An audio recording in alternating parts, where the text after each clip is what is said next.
tous, je vais vous lire le livre L'unité de la vie passée, présente et future, ou l'immortalité individuelle et collective, de Pierre-Félix Courtépée, un ouvrage de 1891 que vous pouvez trouver dans le lien que je vous ai mis en description.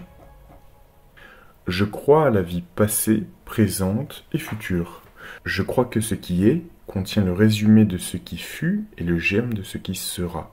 Je crois que le passé et l'avenir de ma vie sont en moi et constituent ma vie présente, enfantin la vie éternelle. Hier n'est plus, aujourd'hui passe, demain se montre et se survivra, il portera la marque des jours précédents. Préparons donc au temps fugitif le futur éternel. Au lecteur, Socrate disait à ses juges « Athéniens, je vous estime et je vous honore. Toutefois, j'obéirai plutôt à Dieu qu'à des hommes. Vous m'offririez en vain de me renvoyer absous à la condition que je cesserai de philosopher, car jusqu'à ma dernière heure, je dois tenir, à chacun de ceux que je rencontrerai, mon langage ordinaire. Oh, mon ami, comment ne rougis-tu point de ta manière de vivre? Amasser des richesses, acquérir du crédit et des honneurs, voilà ce qui t'occupe, tandis qu'oublié de ton âme, tu ne songes point à te perfectionner. » Fin de la citation. Rappelons-nous ce conseil que donnait à ses concitoyens le plus sage des Grecs, et nous ne regretterons pas le temps employé à la lecture de quelques pages ayant pour objet l'âme humaine, ainsi que ses facultés de progrès et d'amélioration. Il s'agit pour chacun d'observer le monde qui l'entoure, d'étudier ses pareils et de scruter sa propre conscience. Quiconque voudra bien se livrer à cet examen des faits arrivera, suivant nous, à cette conviction que l'homme est âme avant d'être corps, que le but de la vie terrestre ne saurait être atteint par un seul passage dans une enveloppe charnelle, et que lors de son apparition sur cette terre, nul d'entre nous, peut-être, ne sortait des pures sources de la vie spirituelle, c'est-à-dire n'était un être neuf dont la conscience, à son début, prenait la direction d'une activité morale faisant son premier pas. La démonstration irréfutable de ces vérités, et nous le pensons, fournie par l'inégalité trop visible et presque sans limite de nos puissances de juger et d'agir, ainsi que par les défectuosités des meilleurs et l'infirmité des plus intelligents devant leur passion. Quoi qu'il arrive, nul ne trouvera mauvais qu'un de ses semblables tente de lui exposer les faits contenant, à ses yeux, la preuve d'une vie antérieure à la naissance du corps, essaye de lui montrer que cette préexistence de notre individualité justifie seule les conditions de la vie présente, suite de celle qui fut et cause de celle qui sera. Personne ne blâmera celui qui croit savoir de manifester le désir d'amener les autres à dire avec lui que la croyance à la vie future est insuffisante pour une bonne direction de la vie, et qu'accepter une continuité d'existence dont le passé, le présent et l'avenir sont les phases diverses, c'est pour l'homme posséder, avec la raison d'être de sa situation actuelle qui est un effet, la véritable règle de sa conduite de chaque jour, d'où sortira son avenir. 1. Recherche de la vérité. Toute divine qu'elle soit, la vérité doit être trouvée, connue ou contrôlée par les voies humaines. X. N'acceptez rien de confiance. Croyez seulement au cas où l'écrit, la doctrine ou la parole sont corroborés par votre propre raison et votre sens intime. Ne croyez que d'accord avec votre propre conscience, mais alors conformez absolument vos actes à vos opinions. Le sage des Sakyas, Kalamasulta. Qu'il le veuille ou non, qu'il le sache ou non, chaque homme n'a en réalité que lui-même pour directeur de sa conduite. Il agit sous l'impulsion d'une idée qui est ou qu'il fait sienne. Il faut qu'il ait compris ou donné sa confiance. Il les juge même au cas où il préfère qu'un autre pense pour lui. Le philosophe démontre que les seuls guides des actions des hommes sont leurs facultés réunies, intelligence, raison, jugement, conscience et volonté. L'historien fait voir partout l'initiative de l'homme. La malignité ne néglige jamais l'occasion de se faire sentir, mais toujours celui qui entreprend de violenter les autres accepte pour lui-même ce qu'il prétend imposer. Le persécuteur commence par être un converti plus ou moins sincère et convaincu.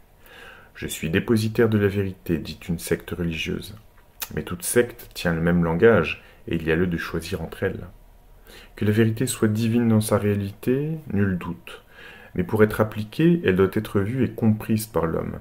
Et dès lors, la vérité pratiquée, la seule dont il y a à tenir compte, est nécessairement humaine. Chaque secte est en possession de légendes et proclame des faits qu'elle dit surnaturels, sauf à les entendre contestés par les sectes rivales. Ici, comme toujours, se montre nécessaire l'intervention de l'intelligence. Elle est dans l'obligation d'apprécier les faits extérieurs, base de la conviction. Elle doit les étudier en eux-mêmes et dans leurs circonstances accessoires. Elle ne saurait leur reconnaître un caractère suprahumain sans se déterminer par un raisonnement vrai ou faux, la conclusion lui appartient. Loin que l'intelligence soit destituée de son exercice, tout en sollicite la mise en action. Ce sont toujours des hommes qui présentent leurs enseignements comme l'expression de la vérité divine et qui, pour le faire, s'appuient exclusivement sur des témoignages humains. Ces hommes qui ont dit « Dieu s'est affirmé devant nous, la voix arrivée à mon oreille est celle de Dieu, le langage qui a frappé mes sens est le Verbe divin. » Ces prétendus témoins ont dû s'assurer de la présence de Dieu.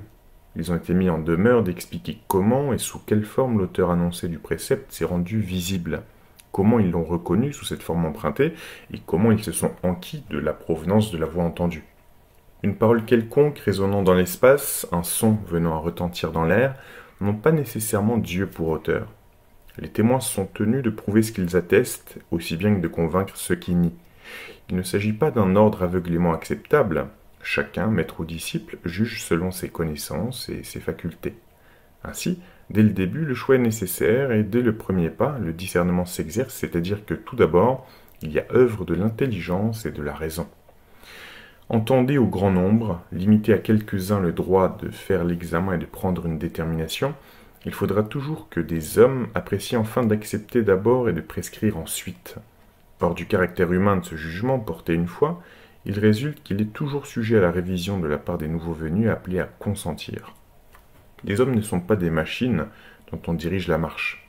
Nous sommes des êtres intelligents et actifs auxquels on peut conseiller une direction, mais nous ne saurions échapper à notre loi, qui est de tracer nous-mêmes et de frayer la route que nous entendons suivre.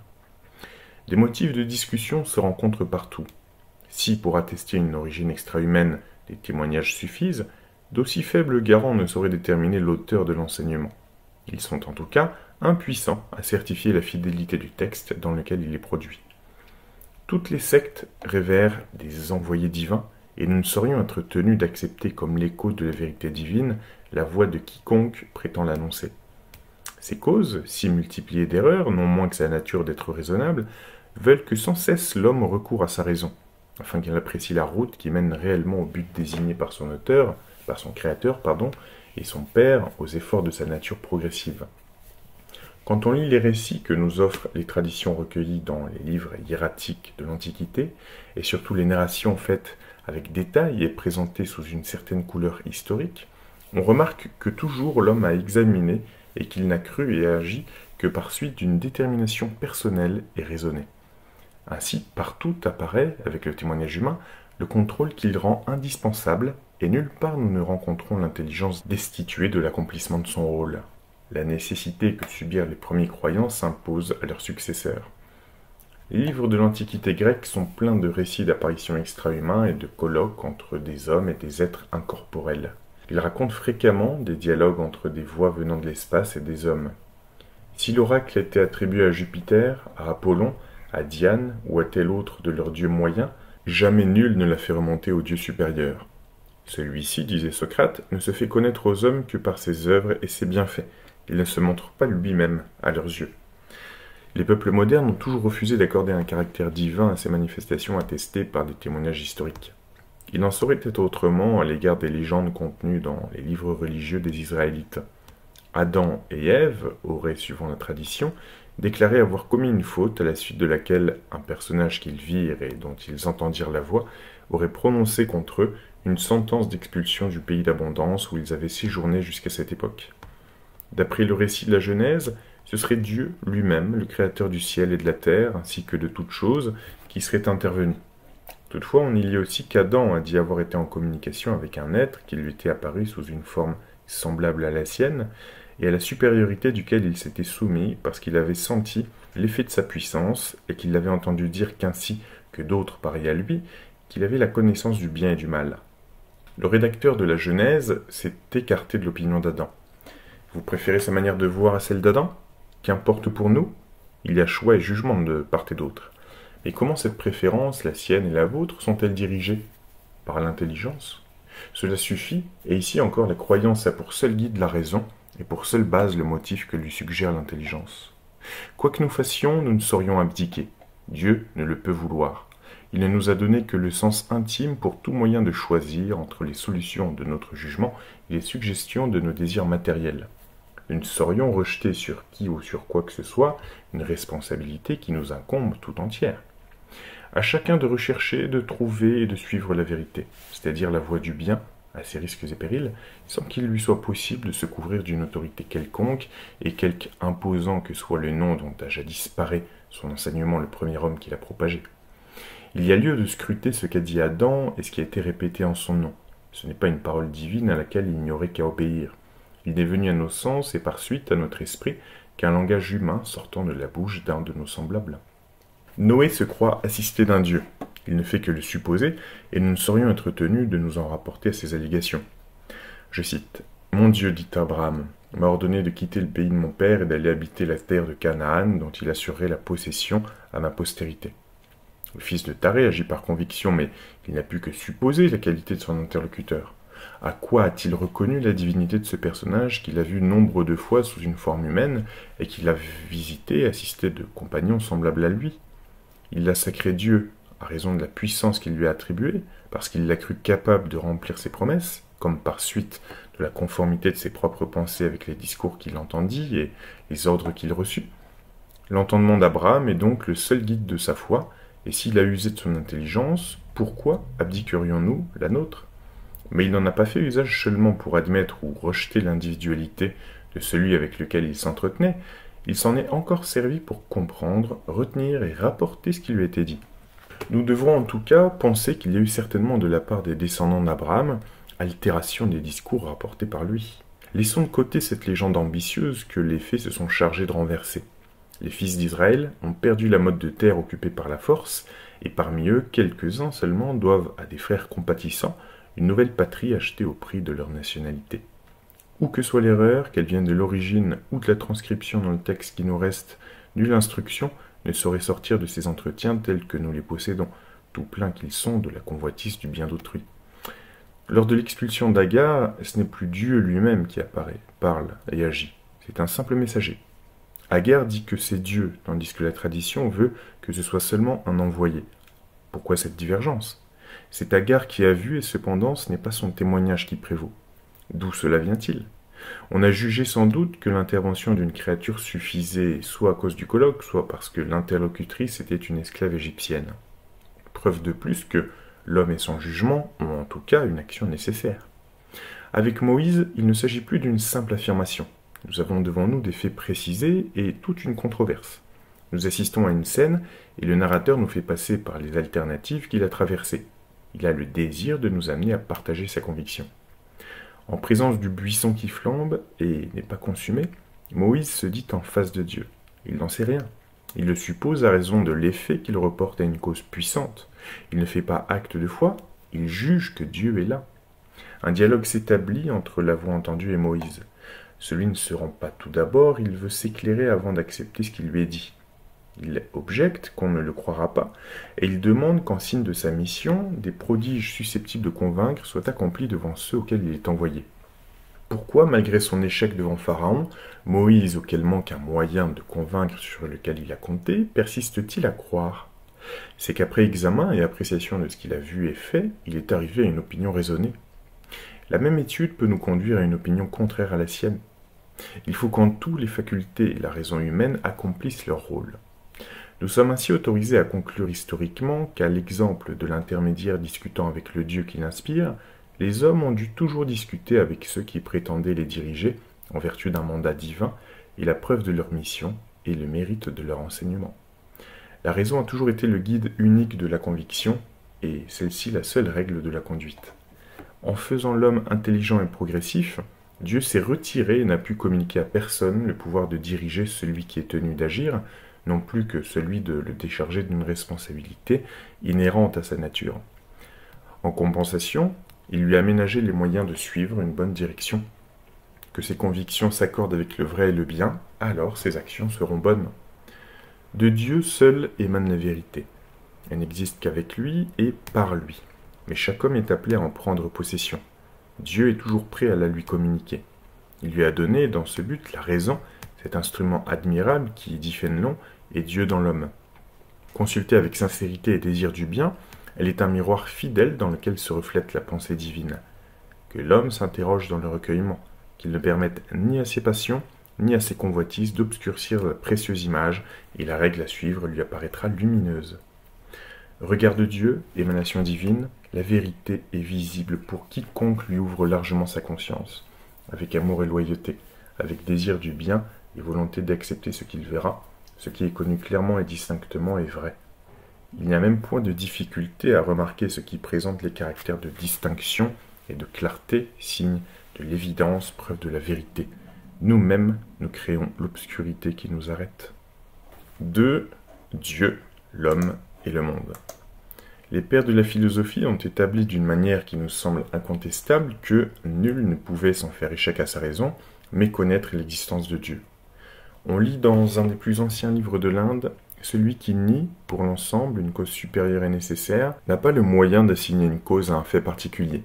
Si vous dites l'univers existe parce qu'il existe, il est inutile de rien chercher au-delà. L'homme ne vit plus qu'avec des faits et rien ne l'assure de l'invariabilité des lois de la nature. Fin de la citation. Xénophon nous a conservé, dans ses entretiens mémorables, la démonstration que présentait son maître. Le faisant converser avec un de ses amis, il s'exprime en ces termes. « Daignez me répondre, mon cher Aristodème, lui dit Socrate. Y a-t-il quelques personnes dont vous admiriez les talents ?»« Sans doute, répondit Aristodème. Voudriez-vous bien me les nommer ? J'admire surtout Homère dans la poésie épique, Mélanippe dans la dithyrambe, Sophocle dans la tragédie, Polyclète dans le statuaire et Zeuxis dans la peinture. Mais quels artistes trouvez-vous les plus admirables, de ceux qui font des figures dénuées de mouvement et de raison, ou de ceux qui produisent des êtres animés et qui leur donnent la faculté de penser et d'agir ? Ceux qui créent des êtres animés, si cependant ces êtres sont l'ouvrage d'une intelligence et non pas du hasard. Mais supposons des ouvrages dont on ne puisse reconnaître la destination et d'autres dont on aperçoive l'utilité, lesquels regarderiez-vous comme la création d'une intelligence ou comme les produits du hasard ? Il faudra bien attribuer à l'intelligence les ouvrages dont on sentira l'utilité. Ne vous semble-t-il donc pas que celui qui a fait les hommes leur a, dès le commencement, donné les organes des sens, parce que ces organes leur sont utiles, des yeux pour qu'ils eussent la perception des objets visibles, des oreilles pour qu'ils puissent entendre les sons ? À quoi nous serviraient les odeurs si nous n'avions pas des narines, et sans un palais capable de recevoir les sensations qui excitent en nous les saveurs, comment aurions-nous quelque idée de leur douceur ou de leur âcreté ?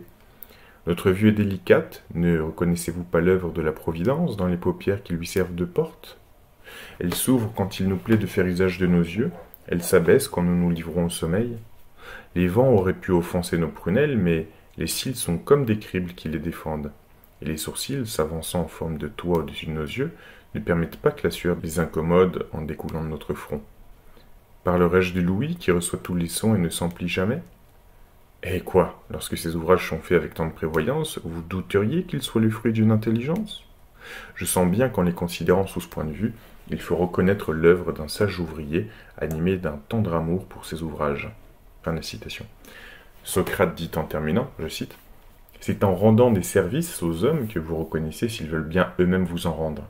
C'est en les obligeant que vous voyez s'ils sont disposés à vous obliger à leur tour. C'est en les consultant que vous apprenez s'ils ont de la prudence. Révérez donc les dieux, c'est à ce prix qu'ils daigneront vous éclairer sur ce qu'ils n'ont pas soumis à votre faible raison. Vous reconnaîtrez alors que la divinité voit tout d'un seul regard, qu'elle entend tout, qu'elle est partout et qu'elle prend soin de tout ce qui existe. » Xénophon rapporte encore l'entretien de Socrate et d'Eutydème sur le même sujet. Voici comment il fait parler. « Dites-moi, mon cher Eutydème, avez-vous bien réfléchi sur les bienfaits de la Providence qui veille à nous procurer la satisfaction de tous nos besoins ? C'est une question dont je ne me suis point assez occupé. D'abord, vous savez que nous avons besoin de la lumière, et les dieux nous la donnent. Sans elle, nous aurions des yeux et nous serions comme des aveugles. Nous avons besoin de repos, et ils nous donnent la nuit, dont le silence et l'obscurité nous engagent si doucement à nous livrer au sommeil. Ce présent est bien digne encore de notre reconnaissance. Le soleil est lumineux, il nous indique les heures, il éclaire à nos yeux tous les objets. La nuit est obscure, elle ne peut rien nous découvrir, mais les dieux l'ont fait briller de la lumière des astres qui nous marque les heures de la nuit et nous permet de ne point la passer tout entière dans l'inaction. La lune, par sa clarté, nous donne la mesure des nuits et des mois. Nous avons besoin de nourriture. Les dieux ordonnent à la terre de nous la prodiguer. Ils ont fixé les saisons convenables à ses productions. Ils ont voulu qu'en satisfaisant le besoin, elles nous fissent encore éprouver le plaisir. C'est donner aux hommes une marque bien sensible de leur amour. L'eau doit être regardée comme un de leurs dons les plus précieux. C'est par elle que la terre et les saisons enfantent toutes les substances qui nous sont nécessaires et fournissent à leur accroissement. Elle contribue à notre nourriture. Mêlée à nos aliments, elle en rend l'après et l'usage plus facile, elle leur prête plus de délicatesse et de salubrité. Comme elle nous sert à un très grand nombre d'usages, les dieux nous l'ont accordée avec profusion, nouveau témoignage de leur providence. Ils nous ont donné le feu par qui nous bravons les rigueurs du froid. Il nous éclaire dans l'obscurité. Nous l'employons dans tous nos arts. Nous le faisons servir à tous nos besoins. Sans nous égarer dans de longs détails, le feu n'entre-t-il pas dans les plus belles et les plus utiles inventions des hommes? C'est encore un bienfait des dieux. Eh, reconnaîtrons-nous au moins leur bonté dans le soleil? Cet astre revient vers nous à la fin de l'hiver, mûrit sur son passage les productions de la terre, dessèche celles dont la saison est écoulée, et après nous avoir rendu ce service, il ne nous approche pas de trop près, mais il retourne sur ses pas, comme s'il craignait de nous offenser par l'excès de sa chaleur. Parvenu à cette distance où nous sentons nous-mêmes qu'un froid plus rigoureux nous ferait périr, il cesse de s'éloigner davantage et recommence sa carrière jusqu'à ce qu'il ait atteint cette région du ciel où sa chaleur vivifiante rend ses bienfaits plus apparents. Il semble que tant de merveilles ne soient opérées qu'en faveur de l'homme. Il est encore certain que, si les grandes chaleurs et les froids rigoureux se succédaient avec rapidité, nous n'aurions pas la force d'en supporter les excès. Mais le soleil s'approche ou s'éloigne de nous avec lenteur, et nous passons, sans même en souffrir, par les extrémités opposées de la chaleur et du froid. Fin de la citation. Dans le même entretien, Xénophon attribue encore à Socrate les paroles qui suivent. Mais comment pourrions-nous jouir des ouvrages des dieux, de ces ouvrages à la fois si utiles, si beaux et si variés, s'ils ne nous avaient pas accordé des sens capables de recevoir les différentes sensations que ces merveilles excitent en nous? Sans le secours de nos sens, comment pourrions-nous profiter des biens que le ciel nous a départis?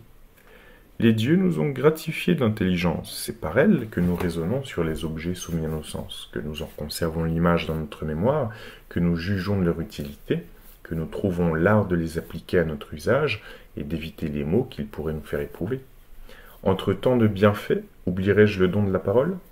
Par elle, nous nous communiquons nos idées, nos sentiments, nous nous donnons des conseils mutuels, nous établissons les lois et gouvernons les empires. Non, il n'est pas possible de méconnaître les soins éclairés que les dieux ont pris de l'espèce humaine. Voici la fin de cet entretien, je cite. Vous reconnaîtrez, mon cher Eutydème, que je ne vous ai pas trompé si, content d'admirer les dieux dans leur ouvrage, de les adorer, de les révérer, vous n'attendez pas qu'ils se manifestent visiblement à vos regards. C'est par leur œuvre que les dieux se montrent aux mortels. Nous leur sommes redevables de tous les biens dont nous jouissons, mais ils ne paraissent pas à nos yeux pour nous les prodiguer. Le Dieu suprême, celui qui a fait et qui dirige le monde, ce monde en qui se réunissent tous les biens et toute la beauté, le Dieu qui, pour notre usage, maintient les œuvres de la création dans la fleur de la jeunesse et dans une vigueur toujours nouvelle, qui les force d'obéir à ses ordres avec plus de promptitude que la pensée, et qui leur défend de s'égarer jamais, ce Dieu se manifeste à nous par sa puissance, mais il ne se montre pas lui-même à nos yeux. Fin de la citation. Descartes écrit dans la 4e partie du discours sur la méthode « Je pensais qu'il fallait que je rejetasse comme absolument faux tout ce en quoi je pourrais imaginer le moindre doute, afin de voir s'il ne me resterait pas après cela quelque chose en ma créance qui fût entièrement indubitable. Je me résolus de feindre que toutes les choses qui m'étaient entrées en l'esprit n'étaient non plus vraies que les illusions de mes songes. Mais aussitôt après, je pris garde que pendant que je voulais ainsi penser que tout était faux, il fallait nécessairement que moi, qu'il pensait, fusse quelque chose, et remarquant que cette vérité, je pense donc je suis, était si ferme et si assurée, que toutes les plus extravagantes suppositions des sceptiques n'étaient pas capables de l'ébranler, je jugeai que je pouvais la recevoir sans scrupule pour le premier principe de la philosophie que je cherchais. Puis, examinant avec attention ce que j'étais et voyant que je pouvais feindre que je n'avais aucun corps, et qu'il n'y avait ni aucun monde ni aucun lieu où je fusse, mais que je ne pouvais pas feindre pour cela que je n'étais point, et qu'au contraire de cela même que je pensais à douter de la vérité des autres choses, il suivait très certainement que j'étais. Je connus de là que j'étais une substance dont toute l'essence ou la nature n'est que de penser en sorte que ce moi, c'est-à-dire l'âme, par laquelle je suis ce que je suis, est entièrement distincte du corps, et même qu'elle est plus aisée à connaître que lui, et qu'encore qu'il ne fût point, elle ne laisserait pas d'être tout ce qu'elle est. Après cela, je considérais en général ce qui est requis à une proposition pour être vraie et certaine, car puisque je venais d'en trouver une que je savais être telle, je pensais que je devais aussi savoir en quoi consiste cette certitude. Ayant remarqué qu'il n'y a rien du tout en ceci, je pense donc je suis, qui m'assure que je dis la vérité, sinon que je vois que pour penser il faut être, je jugeais que je pouvais prendre pour règle générale que les choses que nous concevons fort clairement et fort distinctement sont toutes vraies, mais qu'il y a seulement quelques difficultés à bien remarquer quelles sont celles que nous concevons distinctement. Ensuite de quoi, faisant réflexion sur ce que je doutais et que, par conséquent, mon être n'était pas tout parfait, car je voyais clairement que c'était une plus grande perfection de connaître que de douter, je m'avisai de chercher d'où j'avais appris à penser à quelque chose de plus parfait que je n'étais, et je connus évidemment que ce devait être de quelque nature que fût en effet plus parfaite. Pour ce qui est des pensées que j'avais de plusieurs autres choses hors de moi, comme du ciel, de la terre, de la lumière, de la chaleur et de mille autres, je n'étais point tant en peine de savoir d'où elles venaient. Mais ce ne pouvait être le même de l'idée d'un être plus parfait que le mien. Je ne la pouvais tenir non plus de moi-même, de façon qu'il restait qu'elle eût été mise en moi par une nature qui fût véritablement plus parfaite que je n'étais, et même qui eût en soi toutes les perfections dont je pouvais avoir quelque idée, c'est-à-dire, pour m'expliquer en un mot, qui fût Dieu. Je voulus chercher un instant d'autres vérités, et m'étant proposé l'objet des géomètres, je parcourus quelques-unes de leurs plus simples démonstrations, et ayant pris garde que cette grande certitude que tout le monde leur attribue n'est fondée que sur ce qu'on les conçoit évidemment, suivant la règle que j'ai tantôt dite, je pris garde qu'il n'y avait rien du tout en elles qui m'assurât de l'existence de leur objet, au lieu que, revenant à examiner l'idée que j'avais d'un être parfait, je trouvais que l'existence y était comprise, et que par conséquent, il est au moins aussi certain que Dieu, qui est cet être si parfait, est ou existe, qu'aucune démonstration de géométrie le saurait être. Mais ce qui fait qu'il y en a plusieurs qui se persuadent qu'il y a de la difficulté à le connaître et même à connaître ce que c'est que leur âme, c'est qu'ils n'élèvent jamais leur esprit au-delà des choses sensibles et qu'ils sont tellement accoutumés à ne rien considérer qu'en l'imaginant, qui est une façon de penser particulière pour les choses matérielles, que tout ce qui n'est pas imaginable leur semble n'être pas intelligible. Ce qui est assez manifeste de ce que même des philosophes tiennent pour maxime dans les écoles, qu'il n'y a rien dans l'entendement qui n'ait été premièrement dans le sens, ou toutefois il est certain que les idées de Dieu et de l'âme n'ont jamais été, et il me semble que ceux qui veulent user de leur imagination pour les comprendre font tout de même que si, pour ouïr les sons ou sentir les odeurs, ils voulaient se servir de leurs yeux, sinon qu'il y a encore cette différence que le sens de la vue ne nous assure pas mieux de la vérité de ces objets que font ceux de l'odorat et de l'ouïe, au lieu que ni notre imagination ni nos sens ne nous sauraient jamais assurer d'aucune chose si notre entendement n'y intervient.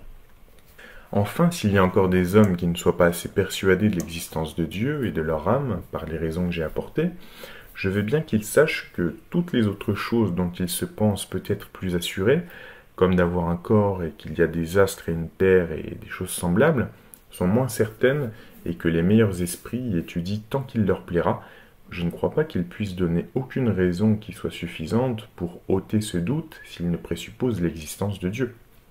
Car premièrement, cela que j'ai tantôt pris pour une règle, à savoir que les choses que nous concevons très clairement et très distinctement sont toutes vraies, est assuré qu'à cause que Dieu est ou existe, et qu'il est un être parfait, et que tout ce qui est en nous vient de lui, d'où il suit que nos idées ou notions étant des choses réelles qui viennent de Dieu en tout ce en quoi elles sont claires et distinctes, ne peuvent en cela être que vraies, mais si nous ne savions point que tout ce qui est en nous de réel et de vrai vient d'un être parfait et infini, pour claires et distinctes que fussent nos idées, nous n'aurions aucune raison qui nous assurât qu'elles eussent la perfection d'être vraies. Fin de la citation. L'homme se recueille et, regardant en lui-même, il se comprend comme un être pensant. Il se connaît âme, son corps étant un accessoire différent à l'individualité consciente. Il trouve en lui des idées dont il constate la vérité indéniable, ainsi que des notions qu'il n'a pu se donner, et il reporte ses pensées à un auteur supérieur à lui. Il connaît Dieu, principe de toute vérité. L'homme agit au dehors, les êtres et les choses lui résistent ou appuient son action. Il connaît le monde et ses habitants. Il aperçoit l'ordre et l'harmonie qui règnent en toutes choses. Il y trouve la preuve d'une intelligence supérieure et directrice. Dieu lui apparaît une seconde fois. Il voit en lui l'auteur et le conservateur de tous les êtres et de toutes les choses. L'homme se reporte par la pensée à l'origine des choses et du temps. Rien n'est organisé, nul objet n'est distinct. Il ne saisit qu'une masse de matière informe et confuse. Des forces agitent cette cohue. Les unes tendent à la séparer et les autres poussent à tout réunir. Que ces forces aveugles soient livrées au hasard, avec le temps, une seule triomphera. C'est la séparation absolue ou la cohésion complète en un bloc unique. Dans l'une comme dans l'autre, la vie est impossible. Il n'y a de place pour quoi que ce soit de stable et d'individuel. Or, il y a des mondes et des êtres. Une force intelligente et dominatrice a donc présidé à l'activité des forces physiques ainsi qu'à l'agencement de la matière. Le seul fait de l'organisation de l'univers témoigne ainsi de l'existence de son auteur, et Dieu est attesté par ses œuvres. Ce n'est pas seulement parce qu'il a dû dominer les forces et organiser toutes choses que Dieu se révèle comme l'être suprême et nécessaire, il apparaît aussi comme le principe des activités intelligentes et des lois qui les régissent. Toutes trouvent en lui leur substance, leur être, leur conservation et leurs règles de conduite. Sans cette unité d'origine et de soumission, elles seraient étrangères les unes aux autres. Elles ne se devraient rien et vagueraient à l'aventure, privées de toute direction. Elles ne sont sœurs, égales, solidaires et obéissantes à une vérité unique que parce qu'elles ont Dieu pour père et législateur commun. De là ces sacrifices mutuels et cet amour des uns pour les autres qui nous élèvent fraternellement à la communion universelle et à la paix dans le Seigneur notre Père. 3. Paternité divine, fraternité humaine. Enfants du Dieu unique, tous les hommes sont frères. L'origine et l'avenir les font égaux. Partant du même état d'ignorance et de simplicité, ils arriveront tous au bonheur par la science et la vertu. Ceux qui peuplent la terre sont à cette heure à tous les degrés d'inégalité de connaissance et de moralité auxquels les a portés l'exercice plus ou moins énergique ou prolongé de leurs volontés diverses. Ils sont conviés à faire disparaître les différences transitoires, riches en secourant les pauvres, sains de corps en soignant les malades, forts en soutenant les faibles, et tous en poursuivant l'ignorance comme en relevant le vice et la misère. Éclairés par le passé, certains de l'avenir, l'adversité les trouvera sans faiblesse et le pouvoir sans orgueil. Ils sauront que l'élévation comme l'abaissement sont temporaires, tandis que le savoir et la vertu sont définitifs. Tous les hommes sont égaux, chacun le dit, mais le principe de cette égalité est-il connu et incontesté ? Si l'homme n'est qu'un fait accidentel et sans cause, s'il n'est qu'un agrégat fortuit de molécules unies au hasard, s'il n'a ni individualité persistante ni conscience lucide, si enfin, n'étant pas une âme, ses facultés intellectuelles ne sont que le produit périssable de forces matérielles plus ou moins heureusement agencées, l'inégalité actuelle est invincible et irrémédiable. L'égalité des hommes tient à ce qu'ils sont issus de la même cause et formés de la même substance, dans les mêmes conditions et pour la même fin. Ils sont égaux parce qu'ils sont les créatures de Dieu, c'est-à-dire enfants du même Père qui, leur ayant voué le même amour, leur assure les mêmes droits et leur assigne le même but au prix des mêmes travaux. Les rapports des hommes entre eux et leur manière de vivre dépendent de l'idée que chacun a de son origine et de l'auteur de son être. Dieu est la vérité, la justice, la puissance, la bonté, la beauté, l'intelligence, la volonté, l'amour et la vie. Il est l'unique auteur et conservateur de tout, Père de tous les hommes, formé afin que chacun d'eux le manifeste par les efforts progressifs de sa volonté vers le bien.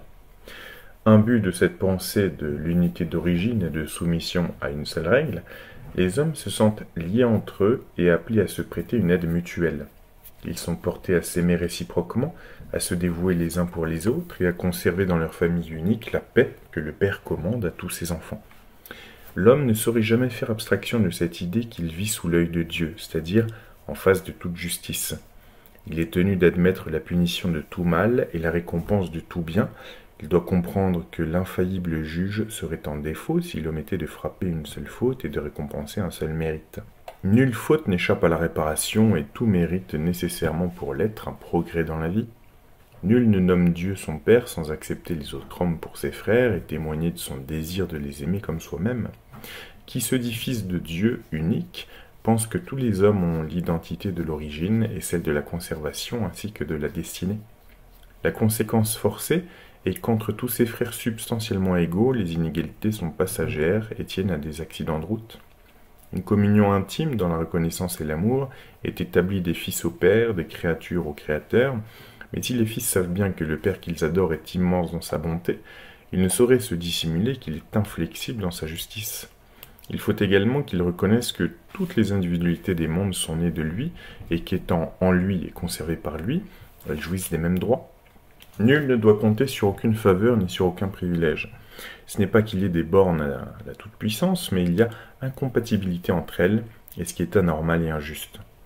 Quand chacun aura compris que tous les hommes vivent et sont conservés en Dieu, le respect de la personnalité humaine, de celle des autres comme de la sienne, et le soin de la dignité de tous auront dans chaque conscience la même base inébranlable. Il n'y aura plus de soumission aveugle à l'autorité de ceux qui prétendraient parler au nom du Père unique. Directeurs et dirigés ne sont ni plus ni moins les uns que les autres. Nulle volonté ne doit être contrainte, nulle conduite ne doit être forcée, que les directeurs se fassent comprendre et accepter. Cette simple croyance que ceux que l'on dit infidèles vivent en Dieu fera disparaître les barrières que la différence des cultes élève entre les hommes. La grande famille sera constituée par elle. Nul peuple ne saurait se dire honoré par privilège de la présence de Dieu sur ses autels. C'est blasphémer que de le prétendre. Le Père de tous les hommes est celui de tous les peuples. Nul ne doit songer à formuler un désir sans avoir la pensée que son effort concourra au but poursuivi. Aide-toi, le ciel t'aidera. Sans les œuvres, la demande est vaine. La volonté de Dieu n'est pas contradictoire avec elle-même. Nous ne pouvons dès lors obtenir le contraire de ce qui prescrit la loi, ni solliciter en notre faveur l'iniquité envers d'autres. A-t-il à seconder les haines, à soutenir les convoitises ou à favoriser des actes illégitimes et mauvais dès qu'ils ne sont pas dirigés par la recherche de la justice? Implorez Dieu au lit d'un mourant, afin qu'il le fasse vivre, mais n'oubliez pas que si sa mort se trouve en rapport avec la logique des choses, elle est inévitable, et que la demande ne saurait être suivie du résultat sollicité. Qu'une mère n'obtienne pas de Dieu la vie de son enfant, ce n'est pas à dire que sa prière n'a pas été entendue. Pensez que cette mort a eu sa raison d'être, qu'elle a été la suite forcée des causes que nous ignorons, mais qui sont régies par les lois des êtres et par conséquent identiques aux volontés divines. La vie d'ailleurs n'est pas toujours avantageuse et la mort toujours regrettable. Et quand cela serait, dès que telle mort est décidée, elle est juste et nécessaire. Loin d'accuser la justice de Dieu dont nous ne saurions apprécier les conditions, ni sa bonté dont nous sommes impuissants à connaître les ressources, disons-nous que, si toujours il nous semble bon de retenir ceux qui partent, l'égoïsme des survivants seuls demande que les autres restent quand leur tâche étant remplie, leur mission est achevée, et que se produit une nouvelle phase de notre épreuve, celle de la séparation.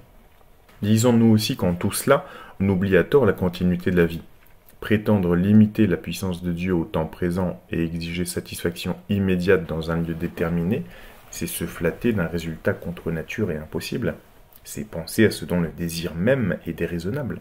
Ce n'est pas que quand les événements sont arrivés ou menaçants que l'homme doit élever son âme vers Dieu et implorer les puissances supérieures. Qu'en tout temps, au lieu d'aspirer au changement des effets d'une sagesse infinie, il invoque Dieu afin qu'il lui fasse comprendre ce qui est juste et légitime, qu'il lui inspire la résolution d'y conformer sa conduite, le soutienne dans sa résolution de suivre cette voie et favorise les efforts qu'il tente afin de s'y maintenir. Ces bandits invoquant un saint, la Madone et Dieu lui-même, afin d'obtenir la réussite des projets criminels dictés par leur passion, commettent une abominable profanation. Il en est de même de ces croyants qui demandent à Dieu l'extermination des infidèles et le don de leurs dépouilles. On doit tenir pour odieuses ces invocations des deux belligérants réclamant la victoire, dont disposerait le Dieu des armées. Le Père des êtres ne peut, quoi qu'on dise, sanctionner des milliers de meurtres accomplis dans une bataille, l'incendie des villes et le ravage des campagnes. La première parole de tous à Dieu, aussi bien que la dernière, doit être une action de grâce. Quelle que soit la manière rude ou facile dont la vie commence ou finit, nous devons l'en remercier, car toujours nous avons, à défaut de l'avantage du présent, que le passé commande, la perspective de l'avenir et le moyen d'en faire sortir notre bonheur. Toute la vie doit être une incessante prière de pensée, de parole, d'acte, une demande de force pour l'accomplissement du pèlerinage et la conquête méritée d'une situation meilleure. Qui que nous soyons, placés dans un monde où nous rencontrons tant de douleurs et de misères, nous ne devons jamais demander à Dieu et nous ne saurions jamais en obtenir que la force de supporter bravement la vie que notre passé nous a faite. Nous devons lui rendre grâce de ce que nous sommes nés, fussions-nous les derniers des hommes, car nous sommes tels par notre fait, et il dépend de nous d'en devenir les premiers en étant les meilleurs. Rendons-lui grâce par nos œuvres de ce que nous ayons fait naître afin que nous le manifestions. Il nous a fait renaître, afin de nous fournir l'occasion de nous réhabiliter. Rendons-lui grâce de ce qu'il nous a donné, l'idée de son existence ainsi que de notre filiation, et disons-lui avec le désir de le lui prouver par nos actes que nous voulons devenir des hommes vertueux. Il nous aidera dans la poursuite de ce but. C'est ainsi que nous l'atteindrons et qu'affranchis de la chair et heureux d'être acceptés par le Père de la vie dans sa gloire, nous pourrons lui faire agréer nos sentiments de reconnaissance et d'amour. 4. But de la vie corporelle. Éducation des personnes, développement des sociétés, progrès individuel et social. Au sortir de l'acte divin qui lui donne la capacité de penser et d'agir, l'âme, qui n'a pu rien apprendre, ne sait rien encore. Elle est en demeure d'étudier tout ce qu'elle est appelée à connaître. La vie a pour but l'accroissement de l'être, la marche de l'imparfait vers le parfait, de l'homme vers Dieu. Telle étant notre destinée et notre avenir, la vie doit s'accomplir et durer dans des conditions analogues aux conditions présentes, assez longtemps pour permettre à chacun de nous l'acquisition progressive des connaissances que nous sommes venus chercher en ce monde. C'est seulement après la conquête de ce premier résultat que nous aurons droit à une vie plus facile et que nous pourrons nous avancer vers la vie réelle et complète, due à ceux auxquels l'exercice de leur intelligence et de leur volonté procure toute la science et toute la vertu dont la créature est capable. Autour de nous, tout est transition, perfectionnement, continuité. Cela nous conduit encore à penser que la vie doit être renouvelée dans ses conditions actuelles. La vie humaine, impossible en dehors de la société, a pour corrélatif la vie sociale, et celle-ci a pour conséquence l'amélioration des sociétés. Mais il est sensible que celle-ci ne saurait être modifiée que par le changement des individus qui les composent, qu'autant que les sociétaires accroissent leurs connaissances et appliquent des principes de moralité. La vie individuelle apparaît dès lors comme le moyen d'éducation des êtres intelligents, marchant à la découverte et à la pratique du bien, comme le moyen à l'aide duquel ils se dirigent dans un intérêt commun, sous l'impulsion de la science vers un but collectif marqué par le beau et le vrai. La vie de chacun a pour objet l'avancement de chaque être humain, de même la vie collective a pour objet l'avancement de la civilisation. Dans ce système, la mort ne saurait être qu'un simulacre et produire autre chose qu'une halte dans la vie corporelle, un changement de forme par rapport à l'existence intellectuelle. Rendons-nous compte du but de la vie personnelle comme de celui de la vie sociale. Nous croirons non pas à la vie future, mais à l'unité de la vie, c'est-à-dire à la vie commencée dans le passé, continuant par le présent et devant être suivie d'un avenir éternel. Nous pouvons ne pas avoir conscience de notre identité dans la vie nouvelle, sans que cela empêche la continuité de la vie développée d'après un mode nouveau qu'elle aurait disposé. La perpétuation de l'ancienne individualité dans la vie nouvelle paraît interrompue par la mort, mais elle ne saurait l'être en réalité, car le monde actuel, si plein de vices et de misère, ne saurait être que la suite, l'héritage, la liquidation et la mise en meilleur ordre que le monde qui l'a immédiatement précédé. La réflexion conduit à reconnaître que les êtres du passé se représentent sous la forme des êtres actuels, et que loin de rencontrer un obstacle dans la fin des corps, la répétition des existences individuelles trouve dans la mort apparente sa voie nécessaire. La vie présente sert de trait d'union entre la vie passée et la vie future. L'une s'y poursuit et l'autre s'y prépare. Toutes trois sont liées dans le vivant. Elles réalisent confondues dans chacun de nous hier, aujourd'hui et demain. Ces enfants qui nous semblent prodigieux par leur facilité pour comprendre et retenir, ces hommes dont la puissance intellectuelle nous confond, sont ceux qui, ayant le plus souvent ou le plus utilement recommencé la vie, ont le plus acquis par leur travail. L'antériorité de la vie que démontrent les différences intellectuelles, non moins que les souffrances auxquelles personne n'échappe, est rendue plus évidente encore par les différences morales, c'est-à-dire le nom seul l'indique par la diversité que révèle l'amélioration progressive des mœurs ou habitudes de chacun et de tous. Arrivés à l'individualité, nous ne saurions retourner en arrière. Il faut que nous discernions la loi morale par l'intelligence et que nous la suivions par la volonté. Chaque génération de ceux que nous disons nos ancêtres vit au milieu de nous et par nous. Si cela n'était pas, comment s'accomplirait le progrès et pourquoi les derniers venus profiteraient-ils du travail de leurs prédécesseurs sans effort et sans autre peine que celle d'être nés après eux? L'avancement successif des individus, qui par leur coexistence constituent des agglomérations sociales, est le seul moyen de réaliser le progrès général. Celui-ci n'est que la conséquence de l'amélioration intellectuelle et morale de l'individu. Impossible sans cette cause, il n'apparaît qu'autant qu'elle s'est elle-même produite. Le Dieu de l'univers est un Père miséricordieux. Il ne cesse pas d'abaisser sur ses enfants un regard de pitié. Il vient au secours des égarés, afin que leur esprit, pénétré de la grandeur et de la perfection de sa nature, s'incline devant ses décrets. Au moindre signe de repentance, il leur envoie l'apaisement et le pardon pour qu'ils jouissent de l'espérance au milieu des épreuves et des douleurs de la vie terrestre. Il délivre à tous l'abondance des consolations et les éclaire de plus en plus des rayons de sa justice, afin que, se sentant tous frères, ils se soutiennent les uns les autres. Nous devrons par nos efforts et fidèles observateurs de la loi de notre auteur, amener le jour où, délivrés de toute idolâtrie, nous adorerons tous le même Dieu unique. Chacun alors, affranchi de tout égoïsme, s'immolera pour tous et tous se sacrifieront à l'accomplissement du devoir. Alors il n'y aura plus d'attachement aux biens périssables et des trésors seront amassés pour l'avenir éternel. Plus d'oisiveté, chacun s'arrangeant pour que nul ne soit dans le besoin, plus de meurtre ni de guerre, tous s'aidant réciproquement et respectant les œuvres de notre Père, plus d'abandon aux instincts de l'animalité, chacun étant sobre au milieu des richesses mises à sa disposition, plus d'asservissement de la pensée, tous luttant pour l'émancipation et le progrès, tous travaillant à l'alliance universelle des peuples et à la marche de l'humanité vers son auteur. Nul ne niera le retour en un monde corporel, la récompense et la punition. Chacun songera à préparer pour lui et ses semblables, dans cette vie présente, des joies et des avantages pour celle qui doit suivre. Nul n'oubliera que la vie actuelle est la vie future par rapport à celle qui l'a précédée, et à celle antérieure, et que nos peines étant les produits de nos faits passés, nous devons nous accuser seuls de la vivacité de nos malheurs. Sauf qu'on n'a pas le mode d'emploi quand on est, malheureusement. Ça c'est une petite parenthèse de ma part. On n'a pas de mode d'emploi, et on est censé être responsable de ce que notre âme a commis dans d'autres époques, sauf que si cette vie est un parcours initiatique, il n'y a pas vraiment de faute, puisqu'on doit en passer par des erreurs pour se perfectionner, si j'ai bien compris. Je vous dis à très bientôt pour la deuxième partie de la lecture, j'espère que ça vous intéresse, avec le chapitre 5, La mort est une transformation. À très bientôt.